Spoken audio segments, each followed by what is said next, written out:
we can detect their peaks, or what we call the bits. Then through our algorithm, we can also find the corresponding matching between them.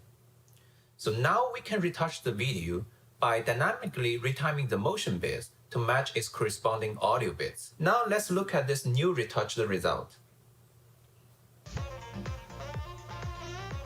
Now you can see I can always get perfects now. Almost all my movements can exactly time on the right bits. So I can show this to my daughter now and tell her, your dad can do it with his technique. Can we do more?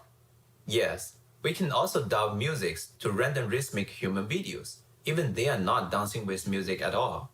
Adobe Stock also provides a variety of such videos. We also collect a bunch of them, like this, filming kids from all over the world.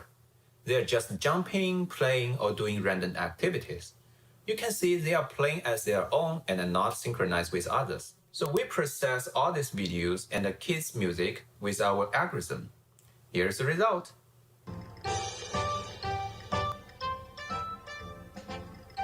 Our algorithm detects their rhythmic movements and synchronizing all of them with music at the same time. Thanks for watching. That was Project On the Beat with Yang Zhou, and he's actually an Adobe intern, which I think is pretty awesome. Pretty darn cool. What do you think, Chelsea? I would say as a Jewish white woman, I could really use that.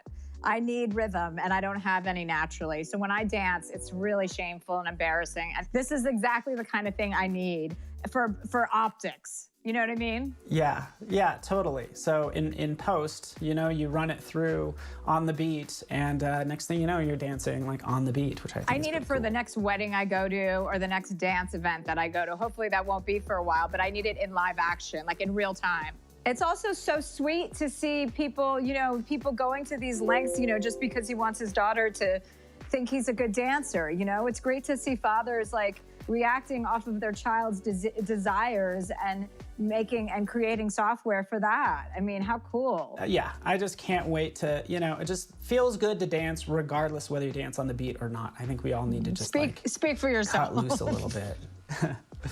This next sneak makes 3D objects adhere to the laws of physics. It's called Project Physics Whiz, and here to show it off is Rayson Wang. So let's go ahead and check it out. Arranging objects in 3D is hard. It requires many low-level manipulations using the current tool on rotations, translations, but also lots and lots of camera movements in between to check the results are natural and the objects are not intersecting. And so this can be a really time-consuming process. Here we asked an experienced designer to lay down 4 blocks for us. It took them over 4 minutes to complete. But doing the same thing in reality is much easier with the help of physics. Contact forces keep objects from intersecting, while stacking and arranging are also a lot more intuitive with inertia and gravity. So here, we like to propose a solution by bringing in physics into manipulation. Let me show you.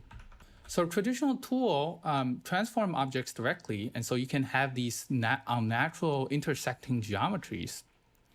Our tool, however, automatically corrects the manipulations using real-time physics, and so you can interact with the scene just as in real life. So it's very intuitive.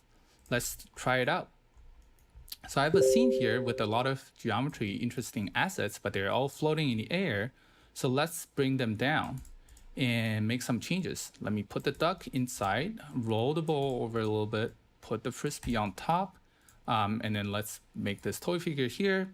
All right, that looks a lot better than before. So our tool also works for tightly fitted geometry like this one. You have to dig in, pass through charts. I have no troubles finishing this puzzle using our tool. Different devices. Okay. I'm tired of it at my desk, like a laptop. And then of course we can sitting in a correct chair, this just browsing around, doing some light work, All watching right. movies or reading in And bed. I want to show you the precise control of our tool allows you to build interesting scene very quickly. So let me, I'm building a car right now. Chugging. I just need to listen So to let's some snap Spotify this or whatever. window You here. can even now, with the trackpad support, looks good. use the iPad as like a And then desktop put the computer with antenna an on external top. monitor with your All right. trackpad and your keyboard sitting in And front let's of it. build It a can castle do over a here. lot. Let me zoom in Do you a want little to bit turn more. your iPad into a laptop? Okay, and put down this arc, add a roof, done. All right, and then let me just bring down these blocks, okay. And I'm going to, for the rest of my geometries, I am going to just put them onto the backboard.